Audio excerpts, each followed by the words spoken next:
Hola hermanos, ¿cómo están? Estamos ahora en nuestro módulo de violencia intrafamiliar, en la conferencia número 16. Este módulo va a estar muy interesante porque todos sabemos cómo están los problemas de violencia familiar en nuestro mundo. Y en la primera conferencia vamos a hablar sobre lo que es violencia intrafamiliar. En la otra conferencia, la número 17, voy a hablar exactamente sobre las mujeres adictas a relaciones destructivas. Y después de la conferencia número 17 les voy a hablar sobre cómo aconsejar a las víctimas de relaciones destructivas, así como también a los agresores. Entonces espero que les guste este módulo.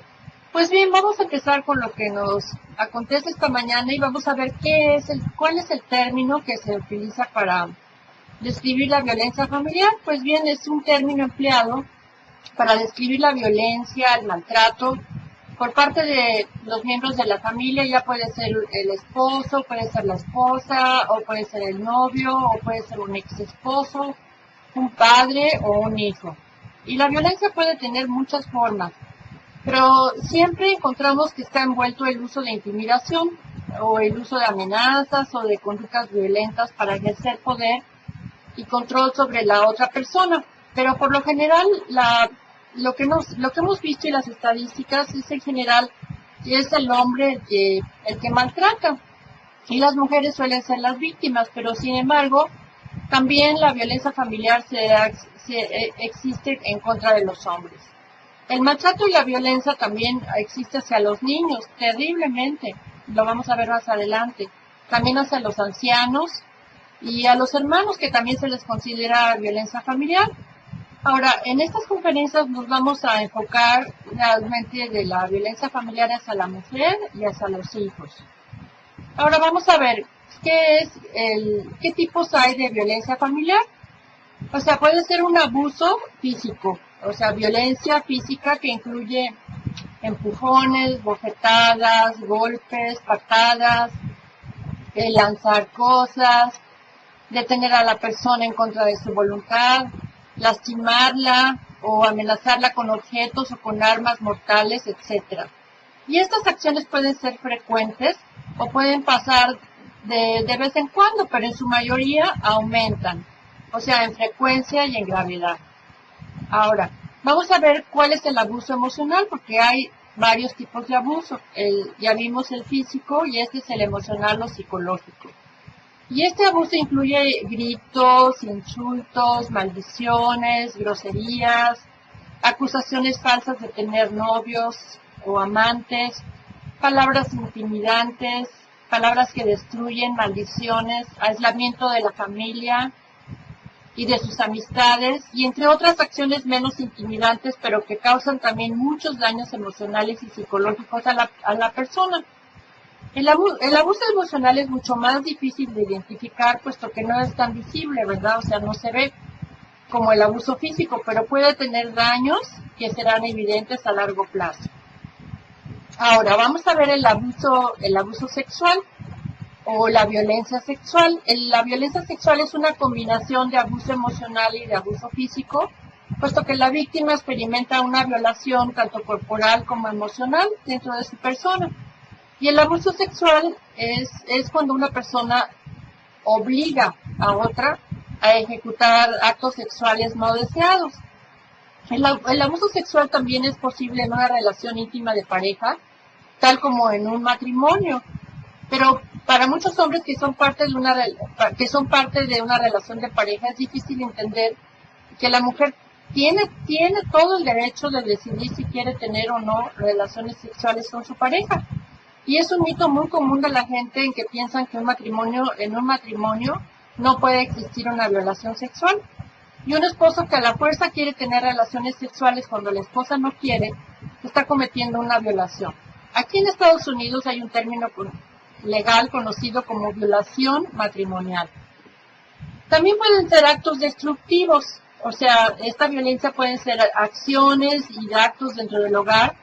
También pueden ser considerados como abuso y como violencia doméstica. Y dentro de este abuso consiste en arruinar las propiedades o las cosas de la persona que tienen mucho valor sentimental o económico, tales como romperle su ropa, sus muebles, chocarle sus coches, sus autos, sus plantas, sus joyas. Y muchas veces nos hemos hemos tenido casos conocidos que hasta han matado a sus mascotas. Otro tipo de violencia es la económica. La económica es cuando el abusador controla el acceso de la víctima a todos los recursos que ella pueda tener, como tiempo, como su transporte, como alimento, como su vestido, como su refugio y dinero. O sea, por ejemplo, puede estar interfiriendo con la capacidad de la víctima para mantenerse a sí misma o insistir en controlarle sus finanzas. O sea, no le dan dinero y con eso la controla. Y cuando la víctima intenta dejar la relación violenta, el agresor casi siempre puede recurrir a quitarle el dinero, a los recursos económicos, con un modo de mantener el control y obligarla a regresar.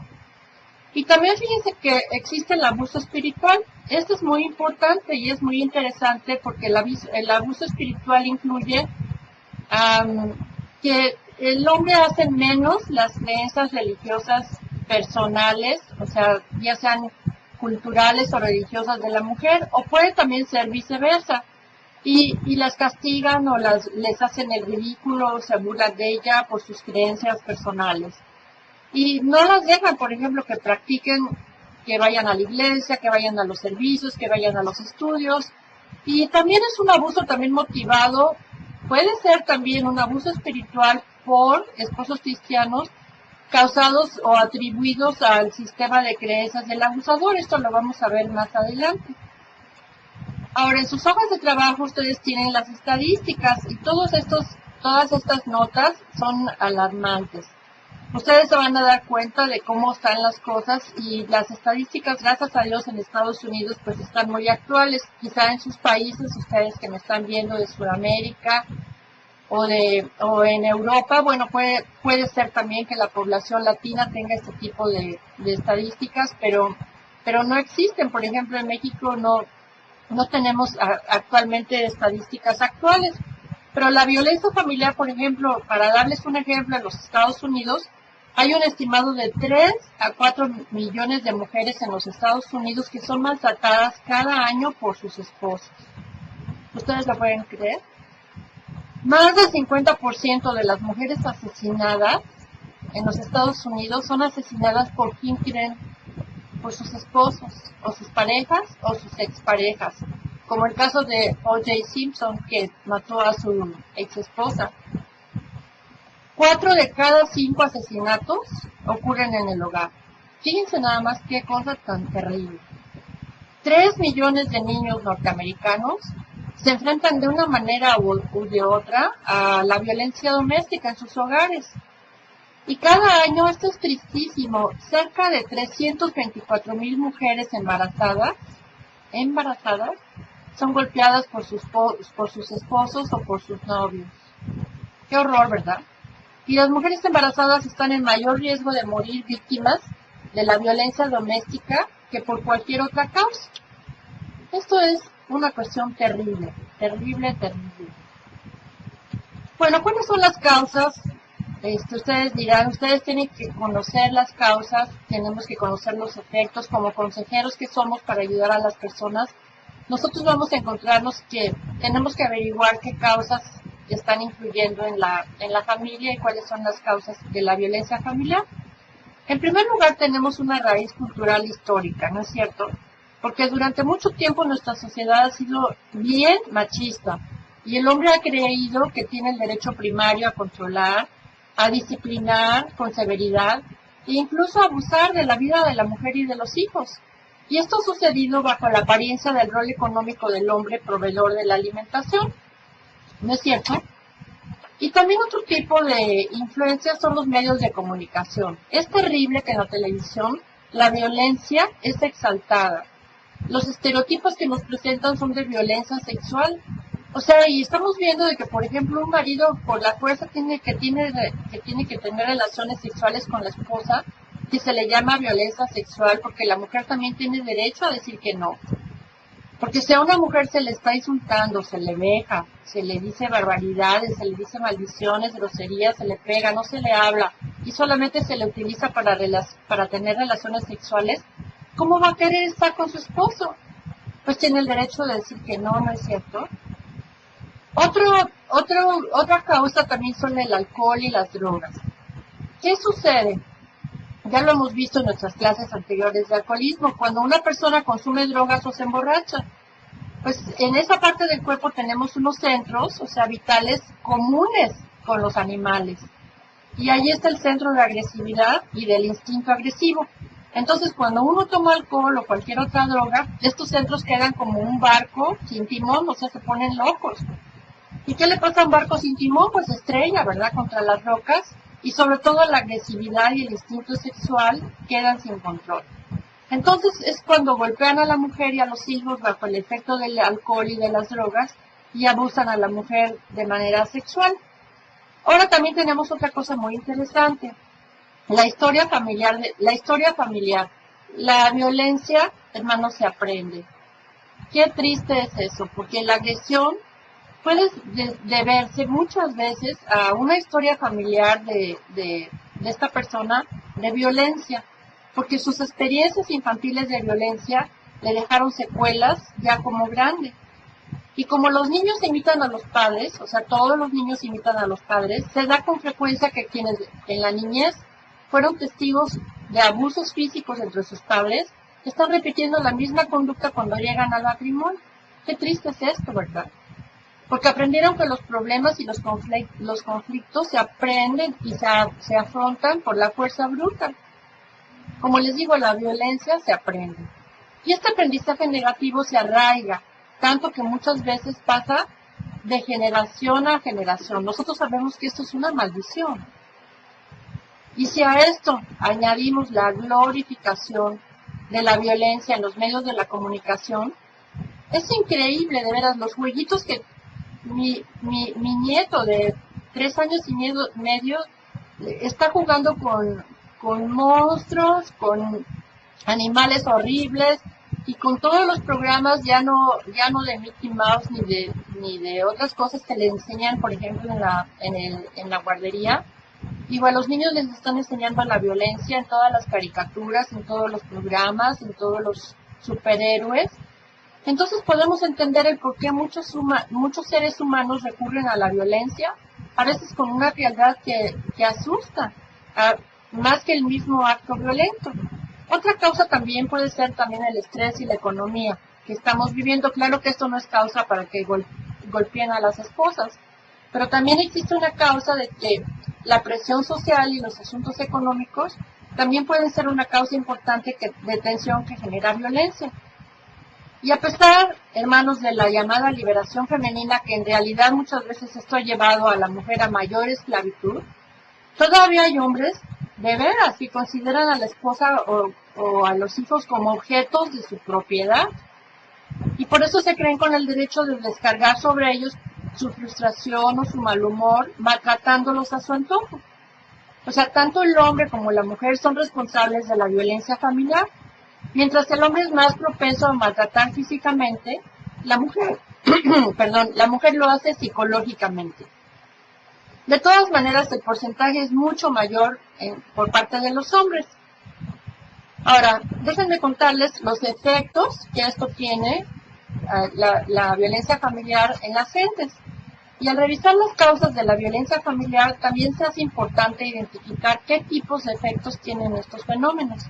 Entre los que se encuentran, vamos a encontrar la disfunción de la familia, el distanciamiento de sus miembros, las alteraciones en sus comportamientos o actitudes mentales. Y los efectos podemos clasificarlos en físicos, en psicológicos, en sociales, en genéricos y generales. Entre los fenómenos físicos se manifiestan como en forma de golpes, o sea, como hematomas, heridas abiertas, fracturas, quemaduras, etc. Entre los psicológicos son aquellos que producen una desvaloración moral, una baja autoestima y un estrés emocional producido por estas tensiones y por el maltrato. Y entre los sociales son los que generan la marginación, la exclusión y la violación de los derechos fundamentales de la mujer y de los hijos.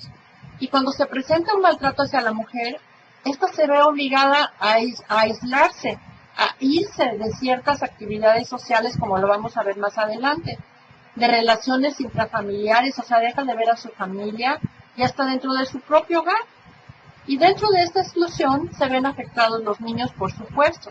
En cuanto al afecto, porque una madre que es separada forzosamente por la violencia intrafamiliar, no puede brindar a los niños, a sus hijos, el amor que necesitan, ¿no es cierto?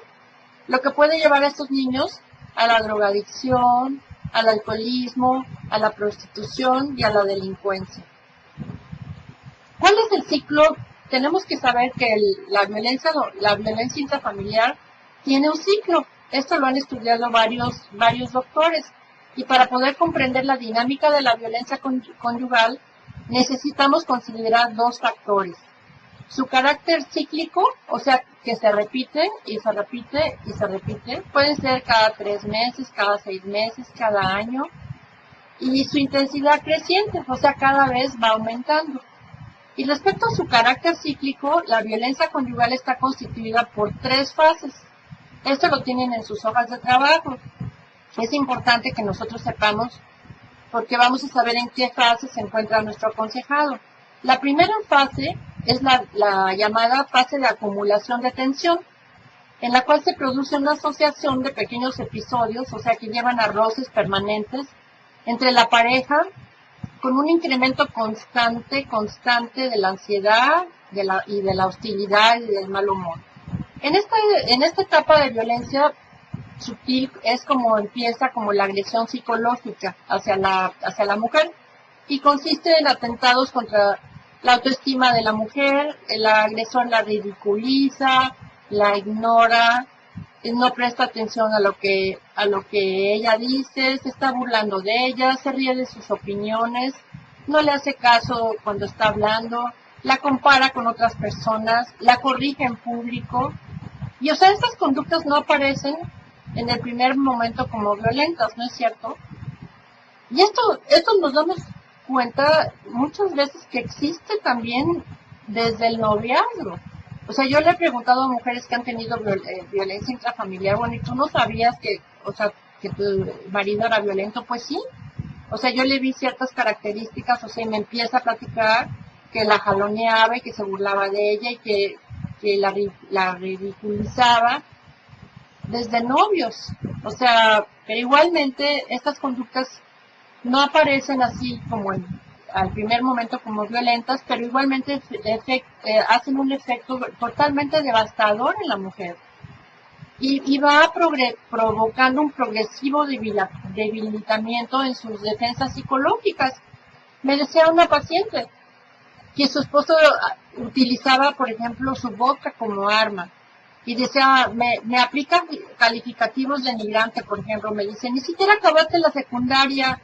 ¿Cómo vas a cuidar a los hijos sin mí? A ver, ¿te quieres ir? Y eres una bruta, eres una holgazana y eres una pésima mamá. ¿Y tú crees que, por ejemplo, la gente y los licenciados te van a estar creyendo si eres una analfabeta? ¿Te los van a dejar si me abandonas? O sea, ese es el tipo de la primera fase, o sea, de que empiezan a denigrar a la mujer.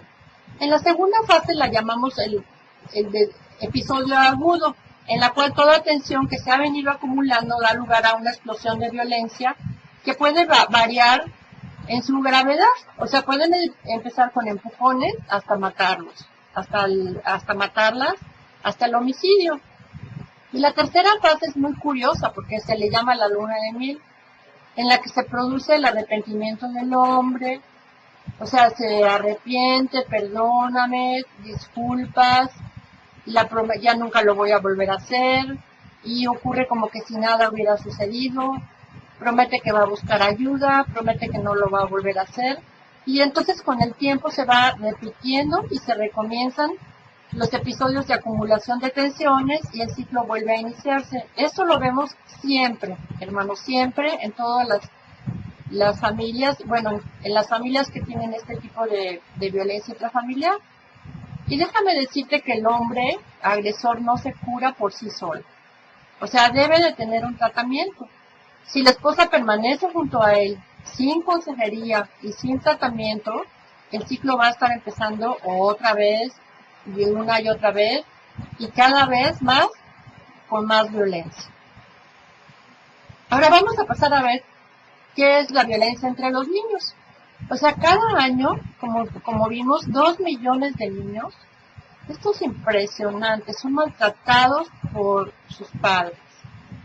En Estados Unidos, o sea, de los 2 millones de niños desamparados en Estados Unidos, 500,000 son menores de 21 años. Y decenas de miles de estos jóvenes se han fugado de sus hogares, o sea, se van de las casas huyendo del abuso físico y del abuso emocional. Todos sabemos que es siempre muy triste y muy doloroso arrastrar la vida, o sea, andar por la vida cuando no tuvimos amor de chiquitos y no tuvimos pues el amor de nuestros padres. Y todos los que hemos estudiado al ser humano, siquiera un poco, vamos a decir que todos los profesionales de la salud sabemos que los 5 primeros años de vida de un niño son importantísimos. O sea, dejan una marca imborrable en su vida, para bien o para mal. Por eso, el privar a un niño de amor es como privarlo de un fertilizante a un árbol, o de echarle agua a un arbolito que empieza a crecer. Pero el golpearlo, hermanos, está bien que la Biblia dice que nosotros corrijamos a nuestros hijos con la vara, pero no esas golpizas, porque el golpearlo es como echarle veneno, y lo va a terminar de matar psicológica y emocionalmente. O mejor va a crecer herido, con una herida de muerte.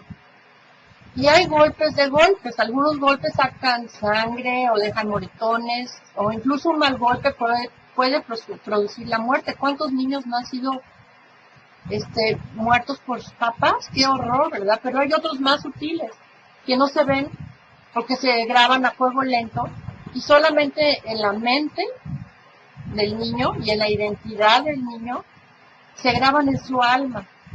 Y estos frutos de estos golpes emocionales se van a ver después en sus relaciones con personas significativas como la esposa o el esposo, o con los hijos, y en su relación con el mundo. Yo les recomiendo que escuchen mi conferencia de Heridas del Alma, que tengo en la página de Jesús en la Familia, en la sección de conferencias. Ahí hablo mucho sobre esto, porque a mí realmente es un tema que siempre me ha apasionado, y me encantan los niños, y veo las consecuencias, o sea, vemos las consecuencias de lo que pasa con los niños que son golpeados y que son abusados y que son rechazados. Véanlas, escúchenlas, estas conferencias están muy ad hoc con este tema.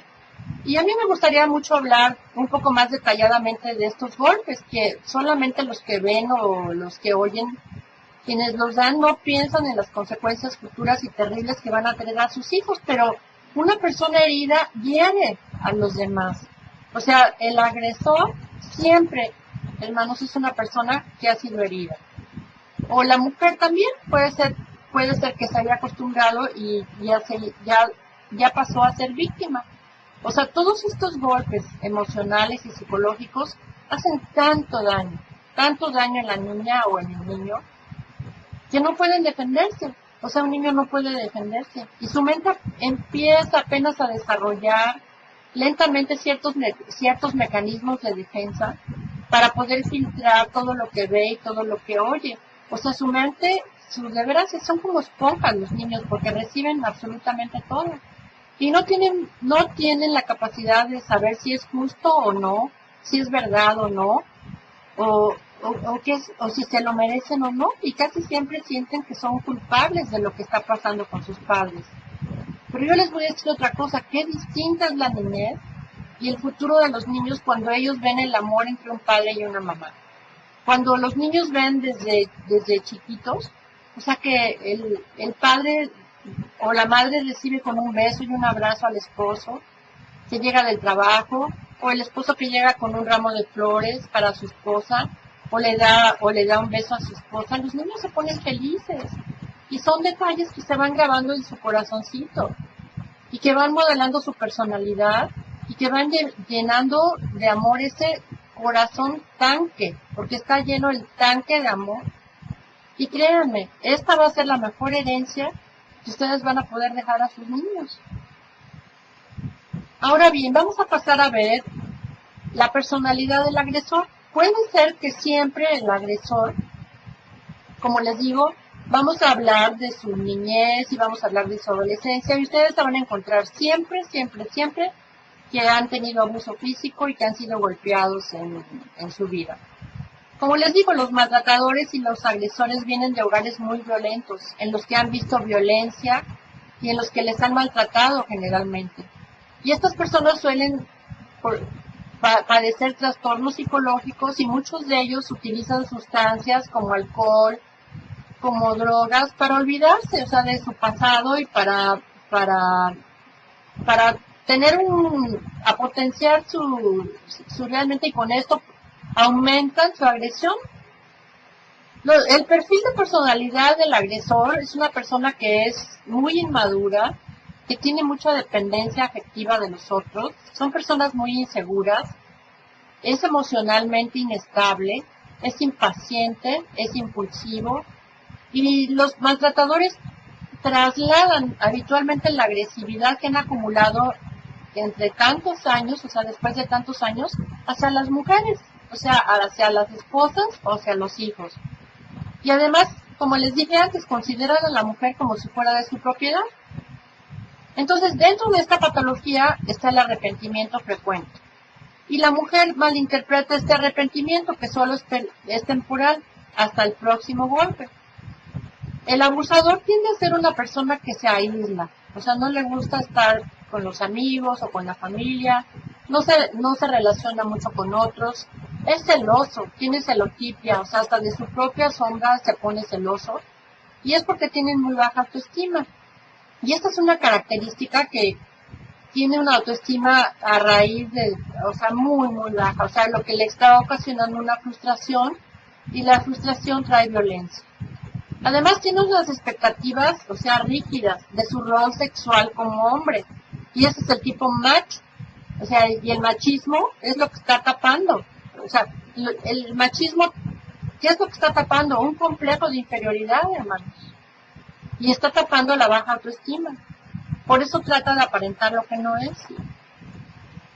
Hay unos investigadores que en sus hojas tienen las referencias que se llaman John Gottman y Neil Jackson. Después de una década de investigaciones, estos son profesores de psicología, han estudiado a estos hombres y han llegado a la conclusión de que estos hombres abusivos caen en dos categorías, y les llaman el pitbull o perro o el cobra serpiente. Y a continuación les voy a decir las características individuales de cada uno. El pitbull es una persona violenta solamente con las personas que ama. Es celoso y tiene mucho miedo a que lo abandonen, priva a su esposa o a su novia de la independencia, es pronto a la ira, a vigilar, a atacar públicamente a su compañera, y su cuerpo reacciona violentamente durante una discusión. Pero esto es importante, tiene potencial para rehabilitarse, y probablemente no ha sido acusado todavía de ningún crimen, y casi siempre tuvo un padre abusivo.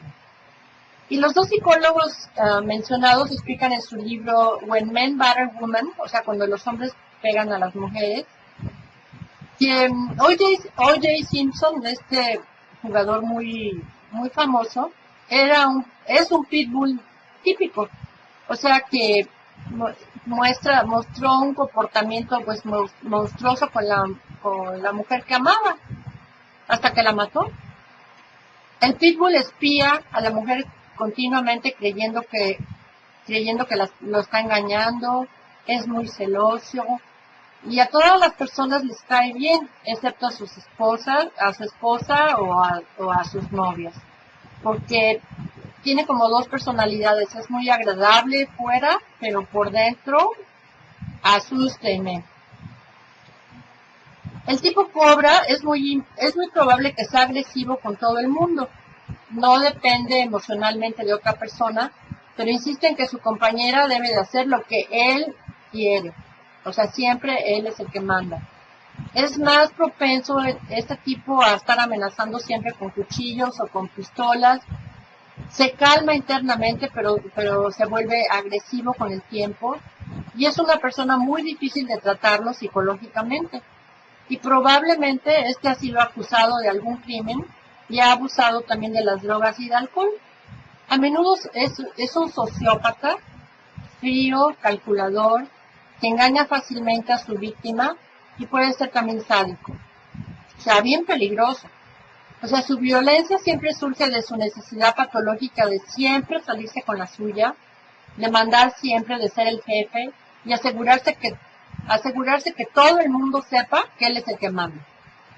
O sea, después de que su mujer ha sido maltratada y tiene miedo, a veces cesa este tipo de abuso y lo reemplaza con un constante maltrato psicológico, como ya les expliqué, a través del cual le deja saber a su víctima que el abuso físico va a poder continuar en cualquier momento. O sea, no te creas que ya estoy tan contento porque te voy a volver a golpear y ya verás cómo te va a ir, y amenazándola psicológicamente. Y los psicólogos, estos investigadores, autores de este libro sobre este tema, concluyeron que el maltrato rara vez cesa por sí solo. Hay otro autor que se llama John Bradshaw, que afirma en su libro Homecoming que el niño interno, como les estaba yo diciendo, de una persona, le puede llevar a comportarse de una manera violenta y cruelmente. Y esto es muy lógico, porque la persona no asume la responsabilidad de sus actos y porque está pensando que los responsables son los demás, menos él. En el caso de la esposa maltratada, por ejemplo, el hombre violento la responsabiliza a ella por sus propias acciones. Y a veces la violencia del abusador oculta el miedo o la inseguridad, porque son personas muy, muy inseguras. Y el terror que sintió de niño ante un padre abusivo que lo golpeaba con frecuencia. Al llegar a ser un adulto, ¿qué pasa cuando llega a crecer y cuando llega a ser adulto y se casa? O sea, prefiere adoptar la personalidad de su papá, abusador, a sentirse débil y asustado. ¿Sí me entienden? En otros casos, los comportamientos ofensivos son la consecuencia también de una niñez muy permisiva, durante los cuales los papás a lo mejor complacieron al niño en todo, pero esto es raro. Y esto lleva al niño a pensar que él es superior y que está por encima de la ley. O sea, quien puede hacer lo que quiera y abusar de quien quiera. Él piensa que necesita el trato muy especial y que él es especial.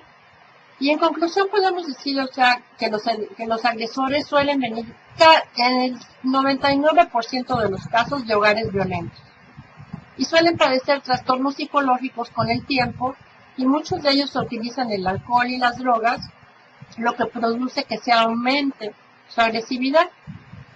Tienen un perfil determinado de inmadurez, dependencia afectiva, inseguridad, emocionalmente inestables, impacientes e impulsivos. Ahora vamos a ver las características de la mujer que es víctima de violencia. Y algunos rasgos de la mujer son, por ejemplo, la baja autoestima, se siente culpable por haber sido agredida, o sea, ella cree que tuvo la culpa de que le pegaran, se siente fracasada casi siempre como mujer y como madre, es una mujer que siempre está con temor y con pánico, no tiene control sobre su vida, tiene como sentimientos muy encontrados, porque por un lado odia ser agredida, pero cree que le han pegado por su culpa, o sea que se lo merecía. Se siente incapaz de resolver su situación y cree que nadie le puede ayudar a resolver este problema. Se aísla socialmente casi siempre, tiene riesgo de adicciones, acepta el mito de que los hombres son superiores y teme al estigma del divorcio. Por ejemplo, me contaba una paciente. Éramos una linda pareja hasta que a mediados del primer año me levantó la voz por primera vez y luego de esos vinieron los empujones, el maltrato psicológico, hasta que llegó a los golpes. Y ahora me da de patadas, me azota la cabeza contra las paredes, me deja moretones por todo el cuerpo. Últimamente también trató de ahorcarme. Y a veces me doy cuenta que evita pegarme fuerte en la cara y en lugares sensibles para que no se me note. O sea, como si tuviera conciencia de lo que está haciendo. Y todo esto ocurre siempre que discutimos. Y según él, yo yo no acepto que es mi culpa. Y siempre tengo que tener toda la culpa y la debo de tener yo y siempre soy yo la que tiene todos los errores. Y la verdad realmente estoy muy preocupada, me decía, porque lo amo mucho. Y quiero que esté bien. En mi familia nadie sabe, mis amigos tampoco. Y él es muy buena persona generalmente, pero creo que tiene problemas con el manejo de la ira. Y a veces cuando discutimos para no golpearme, patea las sillas, les da puñetazos a las paredes, así en vez de golpearme. Y la verdad es que a veces lo noto muy arrepentido. Yo lo quisiera ayudar, sé que es un buen hombre y quizá con la ayuda de alguien lo pueda yo canalizar de otra forma su ira y que aprenda a no golpear. O sea, tengo fe en esto y necesito que me ayude o que me recomiende qué hacer. Esto lo vamos a escuchar muchas veces. O sea, por eso es esta clase y por eso son la consejería que yo les voy a dar en la conferencia número 18. Vamos a ver paso a paso cómo aconsejar este tipo de mujeres. Entonces estas mujeres a veces no se separan y sufren en silencio por miedo a perder muchas veces su seguridad económica y la de sus hijos. ¿Por qué? Porque la mujer, bueno, no tiene educación, porque se ha dedicado a ser mamá y se ha dedicado a ser esposa, se ha dedicado tantas cosas, o sea, que hace uno como madre y como esposa, porque son varias profesiones en una, ¿no? Muchas veces me dicen a mí, es que yo nada más soy ama de casa, pero eso es precioso, digo, ante el Señor, porque eres chofer, eres enfermera, eres psicóloga, eres cocinera, eres, bueno, administradora, ¿qué más? Entonces estamos viendo de que otras veces estas mujeres no se separan debido a las amenazas de muerte que tienen. Si intentas separarte o si te vas de la casa te mato. Y entonces cuando se les pregunta a estas mujeres ¿por qué aguantaste este maltrato durante los años? La respuesta más común que nosotros recibimos es esta: por mis hijos, porque yo no quería que se criaran sin un padre. Y esto realmente parece una respuesta válida, pero si analizamos profundamente, o sea, descubrimos su inconsistencia. Porque sucede que en una situación de violencia también los hijos sufren. Y entonces los hijos siguen con delincuencia, siguen con alcoholismo, siguen con drogadicción y ellos van a golpear también a sus esposas. Porque el crecimiento en una atmósfera de miedo, de tensión, de horror, de terror, va a influir terriblemente en su desarrollo emocional y más tarde se va a manifestar en o sea, van a estar mal en la escuela, van a empezar a usar drogas, en desórdenes psicológicos, en violencia y en delincuencia, o sea, como lo hemos visto. La mujer abusada repetidamente se destruye psicológicamente, o sea, vemos que realmente no tiene una buena autoestima y cree que no vale nada. O sea, se desaparece su identidad individual. Y esto la incapacita para tomar decisiones correctas. Y cae muchas veces en la ambivalencia. Hay pacientes que me han dicho, es que realmente mi esposo es muy bueno cuando no me golpea. O sea, ¿qué es eso? O sea, su autoestima está por los suelos, hasta creer que ella misma merece tales insultos y tales golpes. O sea, las mujeres que están aguantando esta relación abusiva acaban perdiendo su salud física y mental porque se enferman y toda la familia realmente termina enferma. Y las mujeres en situaciones abusivas pierden su autoestima, pierden su valía, no saben protegerse ni se dan cuenta del peligro que corren. Vean en mi siguiente conferencia, Las mujeres adictas a relaciones destructivas. Ahí voy a hablar sobre exactamente lo que es la adicción a la violencia. Y en ninguna parte de la Escritura, hermanos, encontramos que Dios está favoreciendo ningún tipo de violencia. En Colosenses 3:19 nos dice: maridos, amad a vuestras mujeres y no seáis ásperos con ellas. Los hombres son instruidos a moldear su amor hacia sus esposas de acuerdo a como Jesús amó a su iglesia, ¿no es cierto? En Efesios 5:22.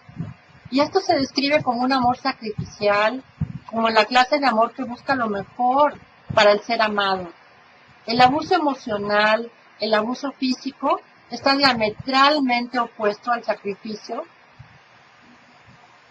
Y dicho comportamiento es egoísta y egocéntrico. En 1 Corintios 13 nos enseña que el verdadero amor es y consiste mucho, o sea, que no se comporta con rudeza, el amor no es egoísta, el amor no se enoja fácilmente, ¿no es cierto? O sea, de manera clara, el abuso no es una demostración de amor genuino. Y lo que ha pasado también es que hay una mala interpretación de Efesios 5:22. O sea, que ha hecho que muchos hombres crean que el papel de sumisión permite un abuso de poder o un permiso para maltratar a la esposa. Y el verdadero significado, hermanos, de este pasaje es demostrar que el papel del esposo, como iniciador del amor incondicional, ante lo cual la esposa responde con reciprocidad, estando dispuesta a colocarse bajo su liderazgo, bajo su cobertura.